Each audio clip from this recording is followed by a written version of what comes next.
Hey there, guys, and welcome back to the channel. This is the third movie in the Chronicles of Riddick, and this one is just titled Riddick. Came out in 2013, and I just rewatched it for the second time late last night, and the rest of it this afternoon. It's been a lazy afternoon, by the way. I actually napped immediately after watching this movie. So, the Riddick is set 5 years after the events of the second movie, and he's now become the Lord Marshal. And I don't know what's with this 5 year thingy for them, but yeah, if you remember, the other movie is actually released in 2004. Now it's 2013, but I think overall, this is possibly this is possibly as good as Pitch Black. I think this time that I watched it, I liked it a lot more because the first time that I watched it on my laptop. This time I think I enjoyed it quite a bit more, and I think this might rival the first one. I think these two are kind of like equal, and I give this pretty high rating, by the way. Uh, so it's been 5 years. Oh yeah, before we go there, let's look at who else is in this movie. So it's directed by Richard Twohy once again. He wrote and directed the first two films as well. You've got a bigger cast over here with Matthew Nable.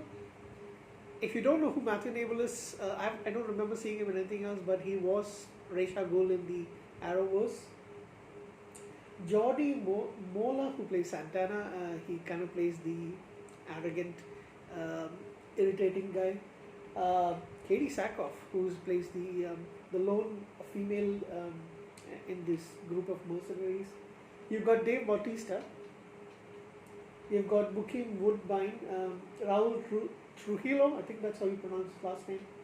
You've got Conrad Pla, who is a former, he's been in several TV shows like 19-2 and what's the other one? Regenesis. I enjoyed his performance in both of those, and he's a former kickboxer as well.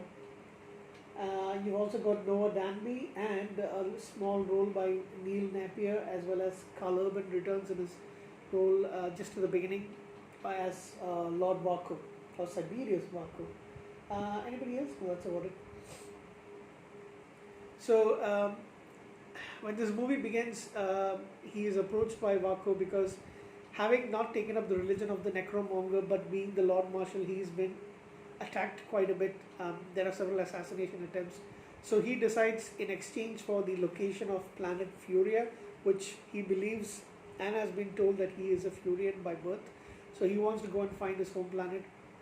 Vaco says he knows the location, so he sends a small team and on a ship with Riddick to go and find the place, in exchange for Vaco being the new Lord Marshal. However, it's an ambush, and Riddick, it's just some desolate planet with hardly anybody on it. And in fact, there's no one on it except for some weirdly alien animals that are beautifully done. So Riddick is left on a landslide and kind of like almost left for dead. Seems like he's dead, but he survives. His leg is broken. He has to fend himself off from these alien hyena beasts, and in the muddy waters there's this amazingly alien creatures that are these scorpion-like mud demons. That's what they call in the movie. So he goes into this cave and it's like some old ruins. So there must have been some kind of civilization over there, and he recuperates. He also uses this time to he catches one of the smaller creatures, and he injects himself with the venom to get immunity from that slowly by slowly, and of course this is Riddick. He also manages to get one of the abandoned hyena pups and raises it like a dog as his pet. Finally, he is able to destroy the mud demons. That's a really beautifully shot scene. And he makes his way to better locale, and he finds an old abandoned mercenary station, but there's no ship. So he sees an approaching huge storm coming, and he doesn't know what else is going to come along with that. Possibly more mud demons are going to come out. So he knows his time is short on the planet. So his only way is to actually get announce himself to the mercenaries, so they will come and hunt for him. And they do come. So there's one team led by um, Santana, that's the name. The first mercenaries, they're more like barbaric kind of people. So you've got Conrad Pla and Batista, Dave Batista in that group, reporting to Santana. The second group seems more militaristic, seems more organized, seems more in place with several things, and that's led by Matt Mabel's. He's called Colonel Johns in the movie. Along with him is Katie Sackhoff and Mookie Woodbine and a couple of others. So because Santana's group came in first, they've got first dibs. So John said that he and his team will only intervene if they are asked to. And initially Santana is very cocky and all that stuff. But when a couple of his people are killed off by Riddick, he then decides to join forces with the others. They decide to take the nodes from both of their ships and lock it in one of the lockers over there, so that electronic lock, so that in the middle of the night, Riddick with his eyes that have been genetically enhanced doesn't come and steal them and go off. In fact, he does tell them, leave one ship and take the other ship, and all of you go away, because if you don't, anybody who stays on the planet is going to be killed. So they don't pay much heed to it, but in the end they find out that he is more than a match for them. So eventually a lot of these guys are killed. It is revealed that John's son is Cole Hauser's character in the first movie, and he wants to know what happened, and he's kind of seeking revenge. They do duke it out themselves, but in the end everybody else is killed.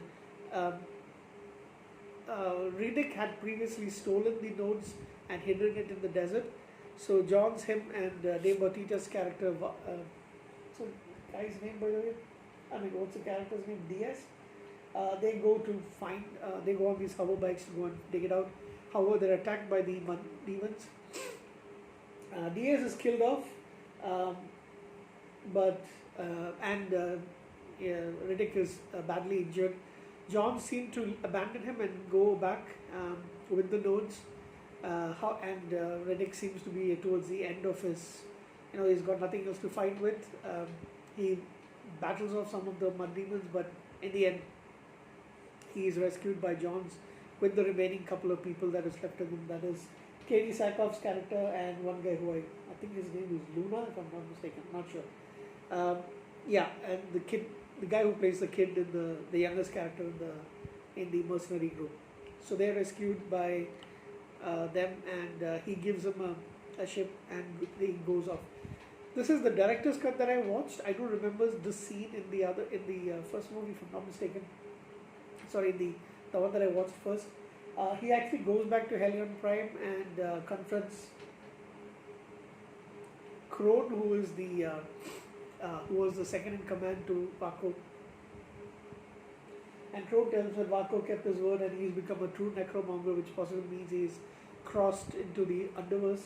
That's what it's called, yeah. The underverse. That part is kind of left. This thing. So that's how the movie ends, with Riddick just looking on to the vast galaxy. Now he's back among them. Does he go on to find Furia? We don't know. I heard there is a fourth movie that's possibly being planned, and that might be the final in the Chronicles of Riddick. Maybe him finding his true home, his true planet, and finally being able to settle down. Maybe, I don't know, get a wife, make some kids. Who knows?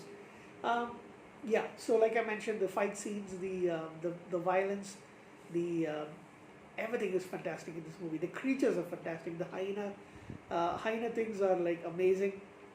He managed to get one as a pet, however, that is killed by one of the soldiers. Katie Sackhoff is slightly nude in this movie.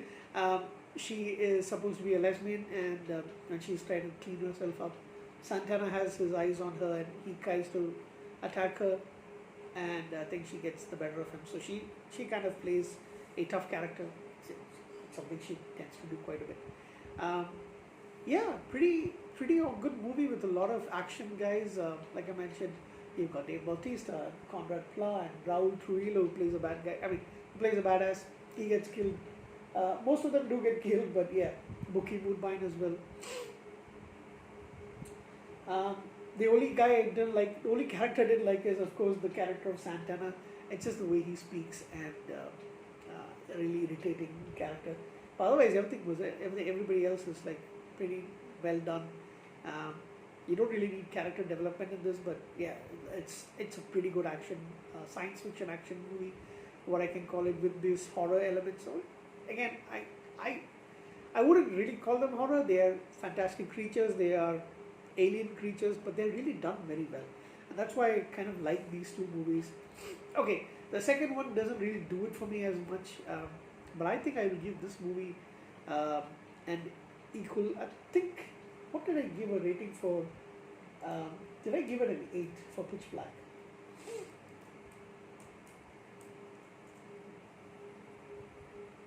Uh, I'm not sure, but I think I would give this movie an 8. I really enjoyed it, and it's an I think I enjoyed this one more the second time around, probably because I'm watching it on a better, bigger screen, and if I do say so, it is instantly rewatchable, and this is actually a pretty good movie. So, like I mentioned, I don't really watch the Fast and the Furious movies and all that stuff. I'm not interested in that stuff. But this kind of Vin Diesel movies are things that I can really sit back and enjoy and watch. And I don't know what else I can say. I mean, this is a pretty good movie if you like this kind of sci-fi and action-oriented stuff. So, thoroughly enjoyable. Must have in your collection, according to me. 8 out of 10. Thank you guys. Good night.